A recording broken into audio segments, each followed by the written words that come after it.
satisfação que a gente volta nessa casa, né? Teve o período da pandemia e o tema que eu escolhi foi sobre arrogância. Eu pensei, tá fácil, né? Vou na internet, baixo alguma palestra sobre arrogância e tudo feito. Não tem, tá? Podem procurar aí, vocês não vão encontrar. Arrogância. Ícaro Redimido. Esse Ícaro Redimido aqui tem 2 capítulos que falam só sobre arrogância. O que é arrogância? Arrogância é o ato ou efeito de arrogar-se, né? De atribuir a si direito, poder, né? Ou privilégio. Vocês se acham arrogantes? Ou tem alguns momentos de arrogância? Todos nós, né? Esse livro aqui faz um estudo bem interessante que assim, eu vou falar palavras aqui que eu acredito que os irmãos nunca ouviram, eu também não tinha ouvido, tá? Hiperegotismo e hipoegotismo. As chagas da humanidade é o quê? Não é o orgulho, o egoísmo? A principal delas é o egoísmo, tá? O egoísmo é o vírus e a doença é a arrogância. A questão dessa questão do hiperegotismo ou do hipoegotismo vem do pêndulo do psiquismo nosso. Nós dilatamos através do hiperegotismo, nós retraímos através do hipoegotismo. Ao fazer esse avançar, né, de expansão da nossa personalidade, que todos vocês são herdeiros de si mesmos, tá? Não sei se irmãos já caíram uma ficha sobre isso, mas cada reencarnação que vocês têm é uma herança que vocês estão daquilo que vocês conseguem melhorar, daquilo que vocês conseguem evoluir ou que vocês conseguem afundar. Tá? É o caso aqui do nosso irmão, que teve só reencarnações elevadas, né, com grandes expoentes da história e depois ele se suicida. Essa questão de evoluir, todo mundo, né, como nós dissemos, nós somos herdeiros de nós mesmos, então vai ter momentos que a gente vai ter arrogância, vai ter momentos que não vamos ter essa arrogância. E o maior problema nosso, né, é que a gente sempre quer mais. Você quer ser o mais capacitado, o mais inteligente, o mais bonito, o mais estudioso, né, o mais forte. E essa competitividade, seleção natural, você começa na fase de animalesca que todos nós tivemos, né? Você buscar lá em Rousseau, você vê que o espírito, né, ele dorme, se não me engano, no mineral, né, agita no vegetal, vibra no animal e desenvolve-se no hominal. Então fala, eu não tive reencarnação como vegetal. Teve. Como animal, sim. E aí no animal é que entra essa questão da seleção natural, de que dentro da mesma espécie um animal compete com o outro ou da questão do predador com a presa. Né?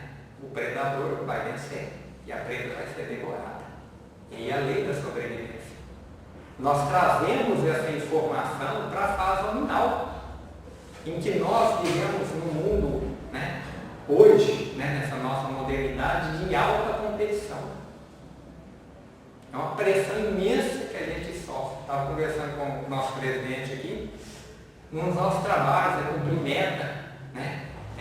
Exigência de cumprir meta, cumprir as exigências que tem de produção cada vez mais, né? E as empresas cobrando, e a gente naquela pressão para produzir, você produz, você está demitido. Então, chegamos nesse ponto. Tá? E qual que é o objetivo nosso? Quando nós somos criados, não é sermos felizes? Essa busca da felicidade, será que para a gente ser feliz a gente precisa passar por cima dos outros? Nós seríamos capazes, para sermos felizes, tirar o que o outro tem? A resposta é sim. Vocês fizeram isso e eu também. A gente teve capacidade para isso. Tá? E aí, assim, nesse limite exacerbado, né, de a gente colocar para fora essa nossa vontade de competição, entramos nessa questão do hiperegotismo. Vou ler para os irmãos o que quer dizer hiperegotismo. Tá? Exagerado crescimento do ego, do egoísmo exacerbado, extrapolando-se o eu para além dos limites de contenção evolutiva, caracteriza por todas as atitudes de exaltação da própria personalidade, como a arrogância e o orgulho. Nos casos extremos, configura a megalomania. No plano físico, determina, olha bem, no plano físico determina crescimentos celulares exagerados, as hipertrofias, com os tumores e hipofuncionamento orgânico diverso. A pessoa que é arrogante, né? Olha com o que você está falando, tá? Eu sou mais. Eu estudei tanto. É no Espiritismo não tem muito, né? Eu já li mais de 500 obras espíritas, né? Eu sou presidente do centro. Eu tenho tantos anos na campanha do quilo. Você vem falar para mim aqui, eu tô com a cabeça grande aqui nessa casa. A gente acha que faz muita coisa. E o que acontece? Esse exacerbar nosso, aí depois vamos ter o problema de voltar isso para trás. Porque, como eu falei para os irmãos, é o pêndulo do psiquismo, tá? Eu expando, depois eu vou ter que retrair isso. Vamos pensar no caso do nosso irmão Adolf Hitler, né? Que todo mundo sabe que é um dragão que reencarnou reencarnou na Áustria, tá? O que esse homem aprontou? A supremacia da raça ariana, né? De pegar e levar a Alemanha a uma guerra suicida, conseguiu hipnotizar todos os alemães ali e aqueles de origem germânica e levou a Alemanha à destruição. Superioridade da raça ariana sobre as demais raças, né? Eslavos, ciganos, principalmente judeus, né? Quando ele fez todas aquelas loucuras que ele cometeu e levou todos aqueles irmãos a chegar a um ponto de destruição, qual foi o último ato que ele pratica na vida aqui nesse mundo físico? Suicídio. Ele suicidou. O caso do nosso irmão aqui, ó. Alberto Santos Dumont, suicídio. Você fez tanta coisa errada e aí agora vem as cobranças. Aí fala, não, mas que ele suicidou porque viu as tropas russas chegando, as tropas inglesas, né, anglo-saxônicas lá no caso chegando, estava perdido, ele se suicidou para não ter o mesmo fim em relação ao nosso irmão lá, da Itália, lá o Benito Mussolini, mas não é só isso. Então essa questão do reflexo herdado da vida animal, nós queremos sempre sobrepor, né? A gente, como eu falei, querer ser o mais capaz, o mais inteligente, né? E essa competitividade só tem nos levado à questão da destruição, como foi o caso do irmão Adolf Hitler. No caso do Alberto Santos Dumont, ele já tinha tido a reencarnação antes como Bartolomeu de Gusmão, ele quer inventar o avião. Aí ele faz os balões dele, depois faz o voo com 14 bis, depois com demônios hélices, né? E ele fazia aquilo ali colocando em condição de pôr a vida dele em risco. Várias vezes ele correu o risco do avião virar, do balão esvaziar e ele morrer. Mas ele tinha essa questão de querer ser acima dos outros. Tá? E aí, como coloquei aqui no caso de Adolf Hitler, começam as cobranças. E não pensem vocês que a cobrança termina com o nosso desencarne, que a gente gera uma condição negativa tão grande em cima de nós, que isso vai continuar no plano espiritual.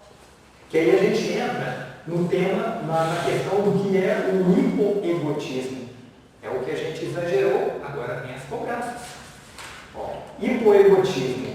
Acentuada a contração das forças que sustém o ego, situando o ser nas antípodas do hiperegotismo, ou seja, a redução do ânimo, da alegria, da autoestima, da autoconfiança e todo o conjunto de valores cultivados pela jornada evolutiva. No plano físico determina hipofuncionamento e degeneração celular e no plano mental induz a hipopsiquia nos seus cortejos, em seu cortejo de sintomas.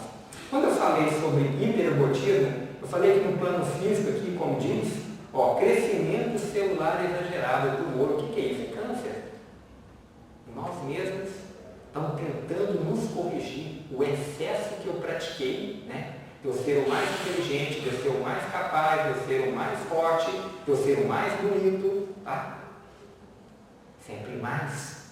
Aí agora o meu próprio organismo, o meu próprio psiquismo, no caso, né? Ele começa a me cobrar isso aí. E aí agora, eu na própria reencarnação, de repente, eu vou desenvolver um câncer para desencarnar, né? No caso de Hitler ou de Albert Santos Dumont, eles suicidam porque não suportam, no caso de Hitler, a derrocada da Alemanha. Já Albert Santos Dumont não suporta a alegada perda de ser considerado o inventor do avião e a utilização do avião para uma revolução no próprio país dele, né? Que ele vê ali irmãos contra irmãos se matando e usando uma arma que ele criou que não era para o mal, era para o bem. Então aí vocês veem que, aí agora vamos na questão do hipergotismo. Aí para vocês pensarem melhor, isso não termina aqui. Né? Como eu falei, o vírus é o egoísmo. A doença vem o quê? A depressão. O que levou, na verdade, o Albert Santos Dumont a suicidar não foi somente esses fatores, mas a depressão. Tá? A pessoa querendo sempre se exaltar, de querer ser lembrado, de querer estar acima dos outros, e de repente a gente não cai no ridículo, que vamos ter, vocês podem analisar, sempre vai ter alguém mais inteligente do que nós, alguém mais forte, alguém mais capaz, né? Alguém mais inteligente, né? Como coloquei. E aí, se eu quiser me colocar nessa condição de competitividade, eu vou cair no ridículo. Nós, por exemplo, no Centro Espírita, quantas palestras o irmão que já assistiu, eu também, já vi grandes palestrantes. Às vezes você olha para a pessoa e fala, não sabe nada, de repente sabe profundamente, porque ali está um jovem, mas um espírito milenar. E como eu disse, nós todos somos herdeiros de nós mesmos. E essa questão da arrogância, como chegamos aqui no hipergotismo, nós temos que combater isso. Tá? Quando a mãe de Tiago e João chega para Jesus e fala, Jesus, quando você chegar lá no céu, né, eu queria que o João e o Tiago, meus dois filhos, me sentassem à direita e o outro sentasse à sua esquerda. Quando os apóstolos ouvem aquilo, o que eles fazem? Fica tudo revoltado. O que Jesus faz? Você acha que ele quis lavar a roupa suja na frente de todo mundo? Não. E sabendo que isso daí é de nós mesmos, essa questão da arrogância, de querer ser mais do que o outro, o que ele faz? Chama no particular lá e fala, o negócio é o seguinte, né? Quem quiser ser o maior, que seja o seu servo, né? Quem quiser ser o maior, que seja o menor no reino dos céus. Aquele que mais trabalha.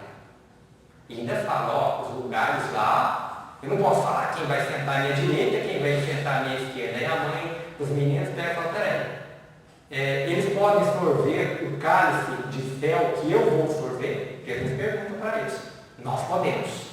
Está doido falar que eu queria sorver o cálice de fel de Jesus? Nunca. Mas eles falaram. E sorveram, né? Sorveram. Mas aí ele pega e ao fazer isso aí, ele coloca que os lugares, irmãos, a gente não vai tomar o céu a ferro e fogo. Nós vamos ter que conquistar isso. Tá? Vocês pensam, por exemplo, a hora que eu desencarnar, vai ter lá alguém lá que vai me julgar, você vai para o céu, vai para o inferno. Nós como espíritos sabemos que não é assim. Quem é que julga vocês? Deus? Algum mentor? Quem é que julga vocês? Vocês mesmos. Sede perfeito como o vosso Pai Celestial é perfeito. Como é que eu, querendo ser perfeito, vou aceitar uma cópia imperfeita? Eu vou querer granjear, estar aí num plano espiritual mais elevado, se eu não tenho condição de estar lá? Eu trabalhei para isso. Eu tentei fazer o que vocês todos têm que saber, que a gente tem obrigação, renovar a ação íntima, reforma íntima, renovar atitudes, atos, palavras e pensamentos? Não. Aí eu tenho condição de habitar uma condição melhor? Não tenho, irmãos. A natureza nos dá saltos. Tá? E essa questão, voltando aqui no tema que nós estávamos deixando sobre a questão da arrogância, todos vocês colhem aquilo que vocês plantarem. A plantação é livre e a colheita é obrigatória. Um irmão que é arrogante, que ele não tem limites, que ele humilha os outros para conseguir o que ele quer. Vamos pensar um exemplo na política. Eu faço aliança com todo mundo, até lá com os irmãos lá das trevas para conseguir chegar lá em cima. Isso vai ficar de graça? Não fica, irmãos. Então, essa questão para vencer uma moça, por exemplo, para ela trabalhar, para ela virar, sei lá, uma apresentadora de televisão, ela teve que se prostituir. Tá? Ela teve que vender o corpo dela. Isso fica de graça? Não fica, gente. Então, é os limites que nós devemos colocar. Tá? O que Jesus, quando ele, primeiramente a mãe de João e Tiago pede lá para ter a questão de habitar o lugar, ao lado de Jesus, o que ele prega? Os dois maiores mandamentos. Amarás a teu Deus sobre todas as coisas e a teu próximo como a ti mesmo. Por que nós somos arrogantes? Porque primeiro eu, segundo eu, 1 milhão eu e eu não quero saber dos outros. A verdade é essa. Vocês ficariam felizes de ver algum amigo, um ente querido se dando bem financeiramente? Fulano chega de repente, para na porta da minha casa lá, eu cheio de carnê para pagar, a situação, para lá uma caminhonete que custou 300 mil reais. Opa, 300 mil. E aí? E eu podia ter essa caminhonete também, né? Podia. Nessa questão nossa de arrogância que todos nós temos, a gente esquece que quanto mais a gente aparece, mais a gente é objeto de inveja em cima de nós. O que vale mais? Um vidro, um espelho, né, que está no sol quebrado, ou o ouro que está guardado dentro do cofre? Vocês já pensaram sobre isso? Então, quanto mais eu quero ser, sei lá, vamos colocar lá, eu quero ser um jogador de futebol igual o Neymar. Quanta inveja tem em cima daquele coitado? E tantas coisas que ele poderia ter evitado e que infelizmente ele está com a corda no pescoço. E não precisaria. Eu, como espírito, eu falo para os irmãos, sabe, eu jogo na Mega Sena? Não. Você gostaria de ganhar na Mega Sena? Não. Você é louco? Não. Não quero. Eu vou querer perder a minha reencarnação? Vocês têm um exemplo do Chico, né? O Chico, lá o dono da Odeon, gostava demais do Chico, e ele pega e fala lá que Chico, o que você gostaria, assim, porque eu vejo aqui seus trabalhos, eu gostaria de te ajudar, né? Ah, não precisa de muita coisa não, aqui no centro de repente uma pintura, só o telhado está estragado. Não, mas tá bom, não precisa de nada não, está muito bom desse jeito. O dono da Odeon resolve, no testamento, mandar um valor bem significativo para o Chico. Ele morre, a filha dele faz um inventário, e nesse inventário foi deixado uma importância muito grande para o Chico, e manda o cheque para o Chico lá em Uberaba. Quando chega o cheque para o coitado do Chico, a maioria dos irmãos talvez conheça essa história, o Chico estava com o aluguel atrasado, água atrasada, água cortada, energia cortada, e chega um cheque no nome dele. Não sei quantos mil cruzeiros, foi pelos dias de 1965 ou 64 por aí. O que o Chico faz? Se fosse eu, ia lá e descontava o cheque na hora, pagava todas as contas lá, sobrava alguma coisa. Primeiro eu, tá, gente? Depois, até as obras da caridade, vamos fazer as obras da caridade depois, tá? Se eu pensar nisso, de repente eu pego esse cheque e sumo no mundo, né? Quantos espíritas que dizem espírito da religião X, Y lá, pegou o dinheiro e vazou. O que o Chico fez? Devolveu o cheque. Uma vez. Devolve a segunda vez. Devolve a terceira vez. Devolve a quarta vez. Aí as irmãs, as filhas desse dono da Odeon, chegam lá no Uberaba, ó Chico, mas nós estamos decepcionados com você. É por quê? Porque o papai gostava tanto de você, tinha esse senhor na maior consideração, deixou esse dinheiro para o senhor não aceita. Eu não posso aceitar. Se eu aceitar, eu vou perder minha reencarnação. Alguém de vocês vai pensar em perder a reencarnação? Não, né? Com esse dinheirão na mão, nem pensar. Aí ele falou assim, aí ela falou assim, esse cheque, se eu quiser, eu posso mandar para a Federação Espírita lá em Brasília? Pode. Mandou o cheque para lá e continuou com a conta, com o aluguel, a água e a energia cortada. Né? Então, irmãos, é essa questão que nós temos que combater. Por que eu quero ser o mais? Esse mais, de repente, é aquilo que vai ser a minha derrocada nessa reencarnação. Né? Às vezes o carro meu não é novo, né? Não é o último modelo, mas ele me leva onde eu quiser.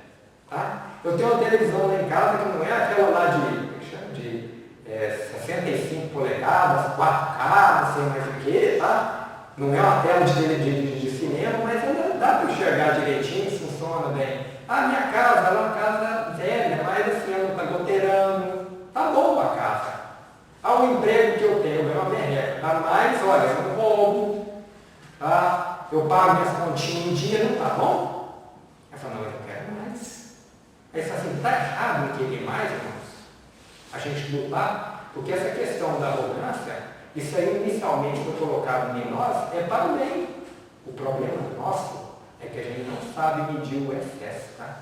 É errado eu ter uma casa boa, é errado eu ter um carro bom, é errado eu ter um bom emprego, ter uma roupa legal, poder vestir bem, frequentar bons restaurantes, bons lugares. Por que não? Eu tenho direito.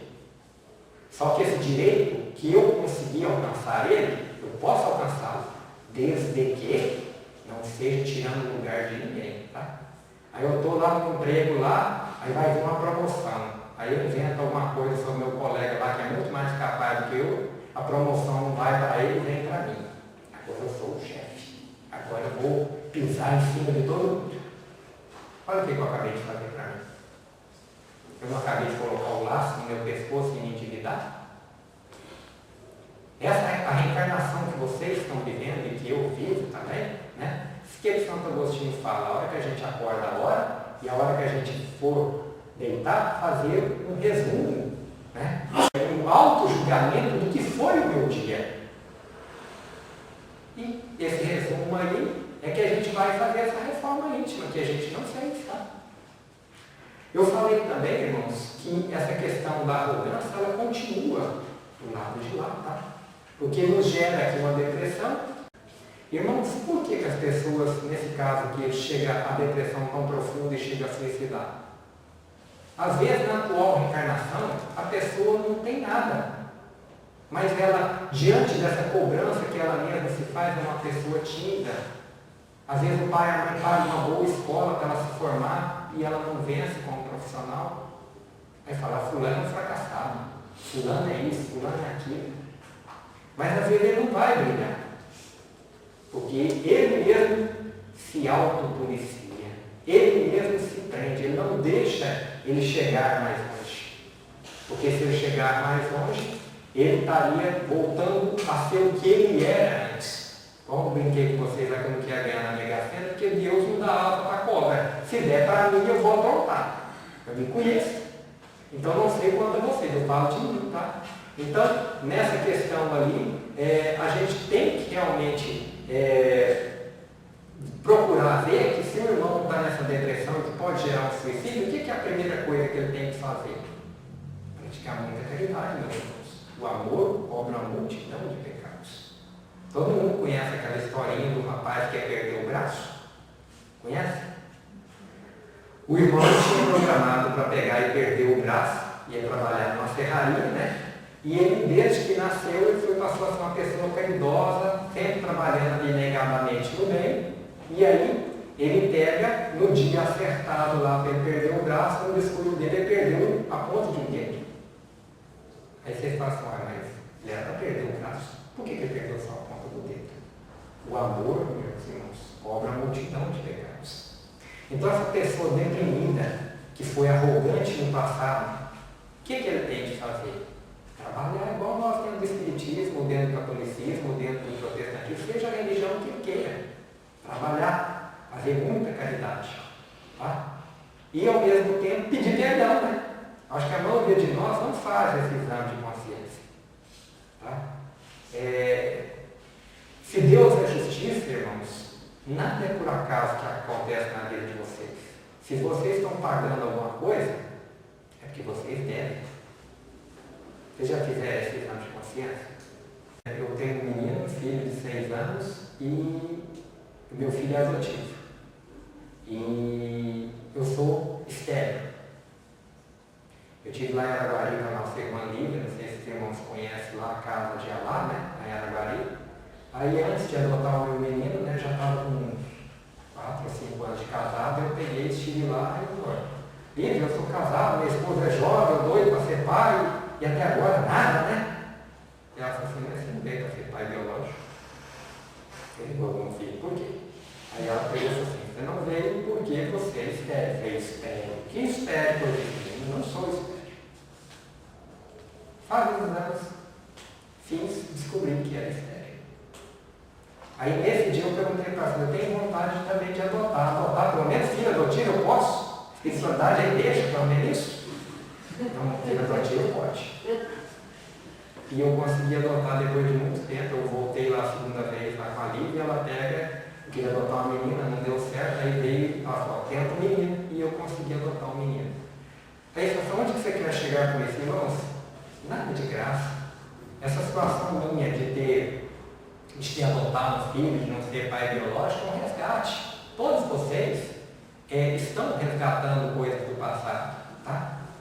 Eu, por exemplo, falando de mim, a minha última reencarnação foi na Alemanha nazista. Eu estava lá, no ninho da águia, junto com a Adolf Hitler, entendeu? E é o que acontece? Mas eu acordei. É o que eu espero que todos vocês acordem, entendeu? Assim, o que você faz para acordar? Trabalho. Muito trabalho de caridade. Peço perdão pelos meus erros, irmãos. É claro que eu vou ter que pagar a conta do ato da fé. Aí você sabia o que eu fiz, irmãos? Eu não sei o que vocês fizeram. Cada um sabe exatamente o que fez, tá? Entra num quarto escuro lá, faz uma avaliação de quem vocês são, vocês vão descobrir quem vocês são. Posso garantir que a maioria é egoísta e orgulhoso. Isso aí é o mínimo que todos nós vamos ter. Tá? Mas voltando aqui no nosso tema, depois dessa depressão, que pode gerar um suicídio, como foi o caso do nosso querido irmão Alberto Santos Dumont, isso continuou do lado de lá. Quando ele se suicidou, ele não foi resgatado por espíritos de luz, porque estava numa condição muito triste. Ele foi parar em cavernas, que é o que fala o livro, tá? E essa depressão continuou tanto de ele se autocobrar, que ele quase teve a segunda morte. Vocês sabem o que é a segunda morte? A primeira morte é a morte do corpo físico, tá? O nosso corpo físico a gente desencarna e o corpo físico vai ser velado, vai ser enterrado, tá? Agora, a segunda morte é a morte do perispírito, chama ovoidização. A pessoa se cobra tanto dos erros que ela praticou, tá? A depressão chegou tanto, ele suicidou, que ele vai fazer um segundo aspas suicídio, que é ovoidizar. Ele vai perder a forma perispiritual e vai virar uma bola. E vai ficar no sono catalético, vai ficar dormindo. O nosso irmão Alberto Santos Dumont, quando ele encarnou em 32, ele ficou dormindo uns 10 anos praticamente dormindo. Até que ele foi resgatado. A cobrança chega a tal ponto que a gente quer se destruir. Eu já destruí a matéria, agora eu vou destruir o perispírito. Se puder, eu queria me aniquilar, eu quero voltar para onde eu fui criado. Quer dizer, eu vou voltar para Deus. Isso é possível, irmãos? Vocês acham que é possível você destruir até o perispírito e você voltar para Deus, que vai voltar para a origem? Não é possível. A gente não pode, em relação de evolução, que o irmão sabe muito bem, a gente pode não evoluir, mas também voltar daquela conquista espiritual e moral que eu já tive em reencarnações passadas, eu não vou. Eu vou ficar estacionado, tá? Eu não retroajo. Então, no caso do nosso irmão, no momento que ele depois foi tratado, tudo, se livrou da valorização, teve todo um trabalho de se auto-perdoar, tá? Que a maioria das situações nossas dessa depressão é que a gente não se auto-perdoa. Eu errei. Mas quem não errou? Atira a primeira pedra que tiver dentro de pecado. Eu tenho que primeiro pedir perdão para aquele que eu prejudiquei, mas também me auto-perdoar. Eu tenho que me aceitar. Esse é um dos problemas da questão da arrogância. A gente tem que fazer uma autoanálise. Essa competitividade que nós fazemos uns com os outros, eu deveria muito ao mundo contrário, em vez de querer competir com a outra, aquela mulher lá veste muito bem, ela está com o cabelo limpo, ela usa um sapato muito bonito, eu posso querer competir comigo mesmo. E como é que eu faço essa competição comigo mesmo? Qual o exemplo que vocês têm para seguir? A mim não sei seguir, vocês vão procurar. Mas seguir Jesus. Ele é o modelo que todos nós, né, temos que seguir. Ao nos compararmos com Jesus, porque o problema dessa questão da arrogância, que a gente voltando lá pegando um gancho, a pessoa chega a um ponto de ficar tão elevada que ela quer competir com Deus. Hitler achava que era Deus. poder de vida e morte sobre qualquer criatura. Aí para trás, quantos ditadores que a gente não teve na história antiga e na Idade Média, as maiores crueldades praticadas, mas todo mundo dá a volta por cima. Mas tem que querer. A gente tem um exemplo claro, ele falando do coitado do Hitler, nós podemos falar de Jesus Gonçalves, né? Jesus Gonçalves, salvo engano, eu não lembro o nome dele, ele foi o primeiro invasor de Roma lá, que ele trucidou com Roma e aquela cidade italiana. Ele era cruel, eu não lembro o nome dele agora. O Alarico, meninos, ele pegou e quando ele achou que ele poderia ter muito poder, ele acabou morrendo na beira do rio lá, e eles enterraram ele lá, e os escravos que enterrou ainda matou os escravos para não denunciar onde que era o povo dele. Mas ele foi cruel, muito cruel com Roma. Roma só não foi trucidada, as outras cidades italianas foram, porque eles tiveram que pagar o peso dele em ouro para poder resgatar. E depois disso ele vem com várias reencarnações, né? E ele vem com 2 vezes leproso, e a última dele é como Jesus Gonçalves. Aí ele faz até uma paródia, né? Antes que o Alarico, e depois ele vem como rei, o primeiro rei da Espanha, Alarico I, que é o mesmo Alarico, com o mesmo nome, tá? Aí ele fala, hoje eu sou feliz, que eu sou um rei assassino, agora eu sou um leproso, eu sou um leproso rei. Ele faz um trocadilho. Ele deu a volta por cima, irmãos. Um monstro que deu a volta por cima. Nós todos, Hitler também vai dar. De repente, aqui, como nós passamos de prova de expiação para regeneração, se ele quiser trabalhar, de repente ele ainda vai voltar para cá. Como todos nós. Tá? Aí nós, não, mas ele fez uma barbaridade, eu não fiz nada disso. Olha, gente, o facão está vindo aí. De repente eu não fiz tanta coisa assim, não, mas de repente você necessário sair daqui e ir para o planetão. Eu não quero melhorar, irmãos. Isso aqui vai mudar. Essa bagunça que nós estamos vendo aí, isso aí vai equilibrar. Tem que equilibrar, né? Os livros que eu também peguei e pesquisei sobre a arrogância é o livro que chama-se Escutando os Sentimentos da Hermance Dufour. Você fala francês, não, mas eu pesquisei. Ele fala sobre a questão dos efeitos dessa doença chamada arrogância. Tá? Perda do autodomínio. A pessoa que é arrogante, pior é que ela perde o autodomínio, né? Ela solta os cachorros tanto que de repente exagerou na vez lá, fez com a pessoa, vamos supor, soltou os cachorros para cima da esposa, que é uma coitada, às vezes a pobre da mãezinha dele. Aí ele falou, nossa, exagerei, né? Estou acostumado a soltar os cachorros lá fora, os dogmas, o pastor alemão, aqui eu perdi o controle. Apego a convicções pessoais. Tá? A pessoa, por exemplo, se acha uma pessoa muito correta, muito certa, né? Muito religiosa, né? Muito certinho, né? Certinho lá, vai ver que não é bem assim. Às vezes a gente quer cobrar dos outros em uma conduta, o mais que nós temos hoje, né? Questão de homossexualismo, que as pessoas não aceitam, que nós temos que aceitar, né? Então, assim, você quer ser, a questão muito, como tem o item 2 aqui, é convicções pessoais. E se o outro erra, eu não aceito o erro dele. Quem sou eu para julgar os outros? Eu posso julgar o outro? Não. Quem vai julgar é ele mesmo, porque nem Deus condena ele mesmo, que eu coloquei nos irmãos lá, a gente mesmo é que se pune. Gosto por julgar e rotular a conduta alheia. Camarada lá, aquele ali gosta de falar mal da vida do senhor. Aquilo ali não pode ver um rabo de saia lá que vai atrás. Ele é casado, mas ele lá pronto. Aí, o que eu tenho que rotular a vida alheia? Aquela fulana lá veste uma roupa lá que aparece uma prostituta. Ué, o que eu tenho a ver com isso? Eu não posso ser. Tá? 4. Necessidade de exercício do poder. Se eu não puder mandar lá na empresa do meu trabalho, lá que eu sou o subalterno do subalterno, eu chego em casa, eu mando. Ai de mim se não aceitar as minhas ordens. Mulher comigo lá, esquenta a barriga no fogão e esfria na pia. Menino lá, se falar alto lá, o cinto come. Eu não sou um ditador lá fora, mas aqui dentro eu sou. Conheço muita gente que é assim, tá? Ditador dentro de casa. Rejeição às críticas e questionamento. A pessoa fala, fulano, você está aí muito agressivo, né? Você está uma pessoa muito errada, você, né? Essas convicções suas políticas aí, você está discutindo com os outros na rua, quer sair do Papa. é por aí. Não, mas eu estou certo. Eu estou certo. Se o fulano ganhar, eu saio armado na rua, eu saio matando. Ó, gente, olha isso. Nós estamos caminhando para isso, irmãos. Aqui, ó.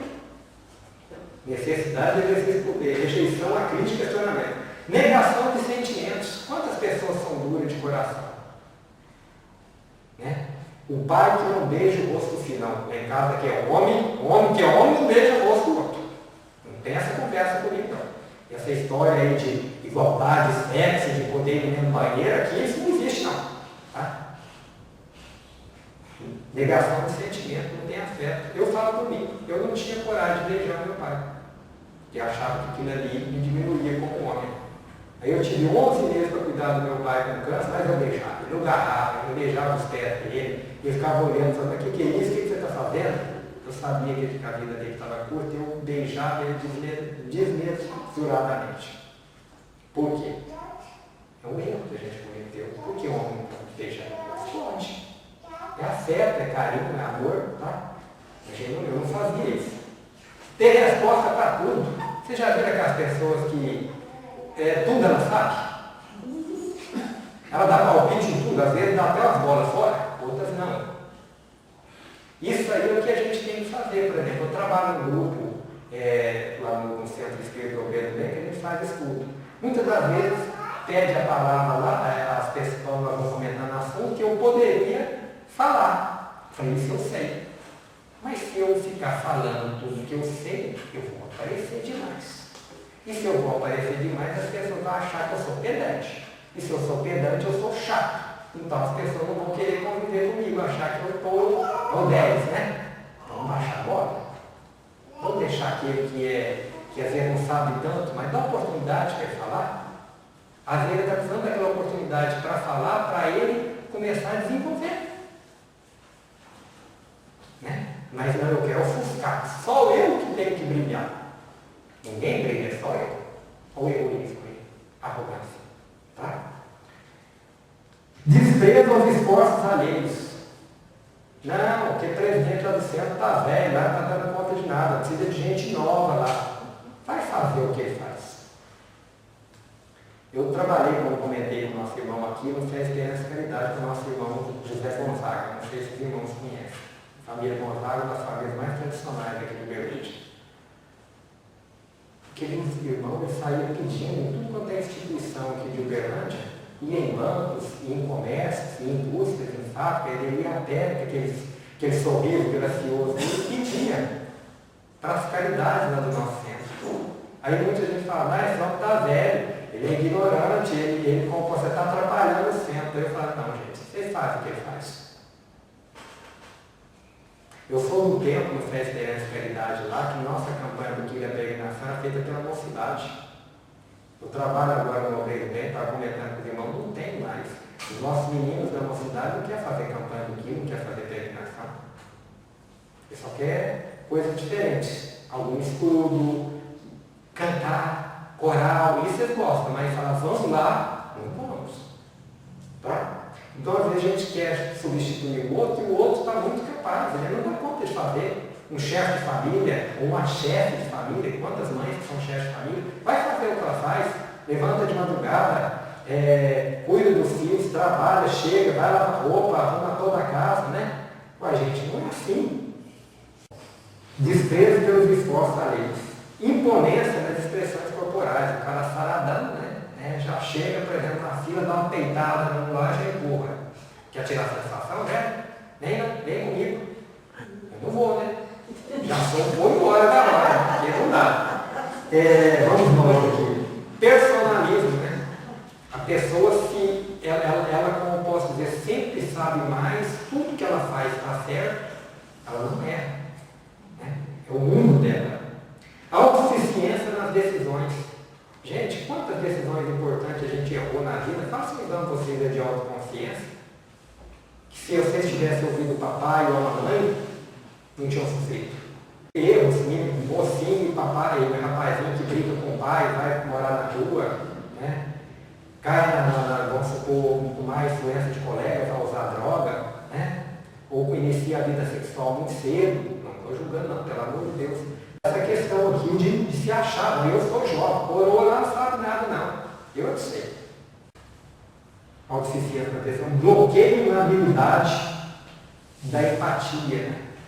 Incapacidade para alteridade. Alteridade quer dizer alterar, né? A gente parte disso.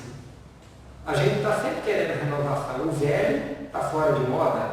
Às vezes o velho está bom, como eu coloquei para os irmãos, né? A pessoa tem muita experiência, às vezes eu sou novato e não tenho tanta experiência. É melhor que a pessoa dirija e eu vou aprender com ele, né? Turva o afeto, né? Você não gosta de afeto. É uma pessoa que, igual eu coloquei lá dentro, todo mundo vai chegar perto dele, ele repele. Não pode ser dessa forma. Acredita que pode mais do que realmente é capaz, tá? Vamos supor, eu, como sou Ayrton Senna, resolvo andar no carro a 200 por hora e vou fazer uma curva. O que vai acontecer comigo? Vou morrer? Ah, mas o carro tem airbag. Não adianta, irmão. O airbag não vai salvar a minha vida. Ah, eu, por exemplo, não entendo nada, por exemplo, de mergulho, eu vou mergulhar, ou eu quero, por exemplo, estou acostumado a nadar na piscina, resolvo nadar no rio, numa alta corredeira ou no mar, eu vou morrer afogado. Eu estou achando que eu sou mais, eu não sou aquilo. Tá? Eu vou andar de asa delta, eu nunca voei de asa delta, posso morrer. A gente sempre achando que nós temos capacidade para fazer e muitas vezes nós não temos. Se a gente soubesse, é melhor o covarde vivo ou o herói morto? Eu preciso ser o covarde vivo. Vou preservar a minha vida. Né? Seguindo. Exigir mais do que consegue. Irmãos, a gente nunca está satisfeito com o que tem. Como eu coloquei, né? A gente às vezes tem o nosso emprego, a gente quer mais. Aí eu quero passar num concurso para me falar que funcionário público não trabalha. E aí eles ganham bem, sabe? Aí vai ter uma aposentadoria aos 65 anos de idade, coitado, já está morto do lado daquele balcão lá e já tem que tolerar os outros lá enchendo a paciência, tá? Pensa que a vida é fácil? Não vai. Se eu queria ser um juiz. Nossa, o juiz lá ele tem poder, né? Carrão, ele manda prender, manda soltar. Quanta sentença, quantos processos que esse coitado tem que mexer, tolerar a briga dos outros, está ficando careca, os cabelos vai perdendo tudo. Aí ele cuida da vida dos outros, esquece de cuidar da vida dele, a mulher arranja o Ricardão e pronto, a família foi pro Beleléu. Eu não me lembro o nome do milionário na época, o Chico pegou e foi falar desse milionário na época. O fulano de tal não tem nada. Aí o repórter falou, não, o homem mais rico do Brasil, só tem dinheiro. O interior dele é o quê? Ele é um egoísta, um orgulhoso, um prepotente, arrogante, não tem nada, tá? Sentir que somos especiais pelo bem que fazemos. Irmãos, nós espíritas aí, quem já leu o livro lá? No Voltaire, o que acontece? O irmão era um presidente de um centro espírita, tá? Trabalhou em corporação, depois usa diálogo, né? Não é mais doutrina, né? Que a gente já fala que doutrinar, né? Que eu vou doutrinar, não sei nada, eu vou doutrinar os outros lá, eu estou devendo mais que ele, eu vou me impor a ele, não posso, então é diálogo. Cantando quilo, peregrinação, fez um monte de coisa. Chegou do lado de lá, primeiro que ele assistiu todo o velório dele. Depois ele é resgatado, no nosso sofrimento lá pela equipe do Bezerra de Menezes, ele chega do lado de lá, chega de Menezes, né? Aí a filha dele tem uma auréola por cima. Todo mundo lá que plantou tem, ele não tem. Ele não tem a luz. A luz dele não vive. Por quê? Mas eu fui presidente do centro, gente. Eu peguei lá quando estava no centro, lá, a Joana de Anjos baixou, tá? Vamos lá, guardar a banda lá, mas ela incorporou no médio. Ali foi, quem mais? Joana de Anjos, foi Bezerra de Menezes, Eurico de Barçanufo, eu presenciei, convidei com essa turma toda. Chega do lado de lá, a gente acha que é mais do que é. Vocês acham que a espiritualidade precisa de nós que estamos aí na frente do centro espírita? Precisa da gente mesmo? Eles tocam o centro sem a gente. E a gente acha que está fazendo demais. Eu tenho 40 anos de centro, amigão. Eu faço cantando quilo, peregrinação. Eu faço sopa. Eu dirijo a casa, estou na incorporação. Eu já fiz não sei quantas palestras, li mais de 600 livros. E eu chegar do lado não quero meu lugar, tá?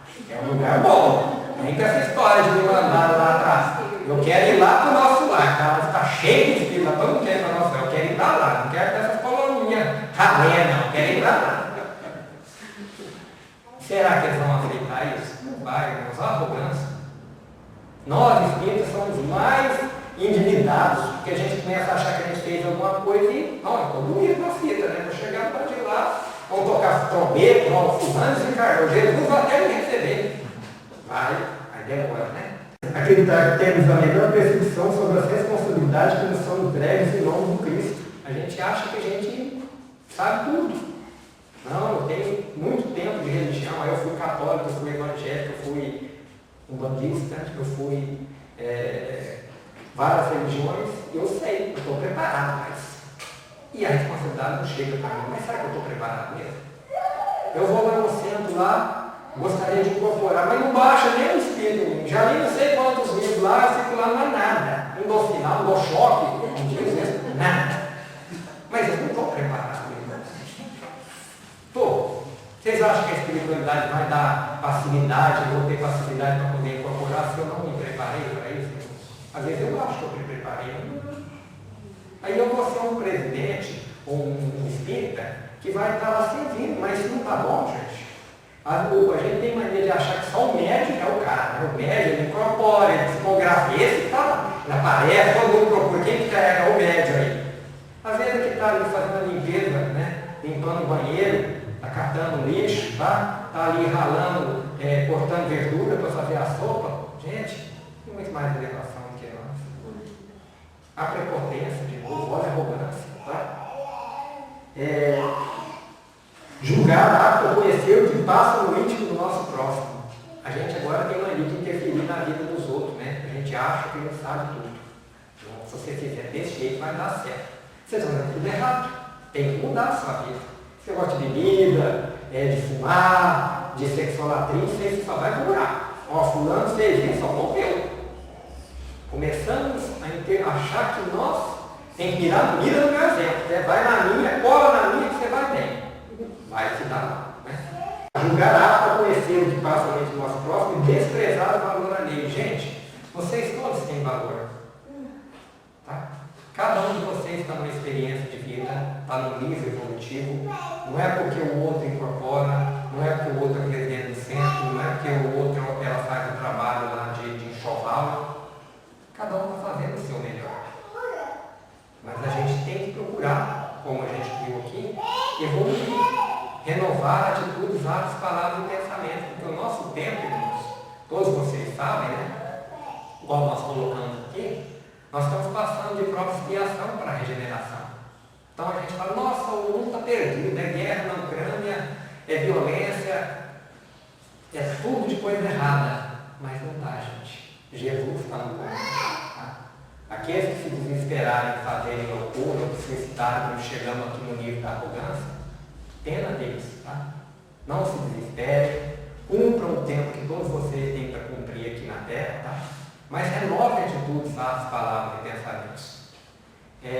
Eu vejo que a gente espírita 50 anos, não, eu não vou trabalhar no centro, porque quando eu estiver mais velho, quando eu estiver agora com 60 anos de idade, eu vou trabalhar enquanto jovem, por hora não, tenho que trabalhar, tenho que sustentar a família, tenho que fazer isso, tenho que fazer aquilo.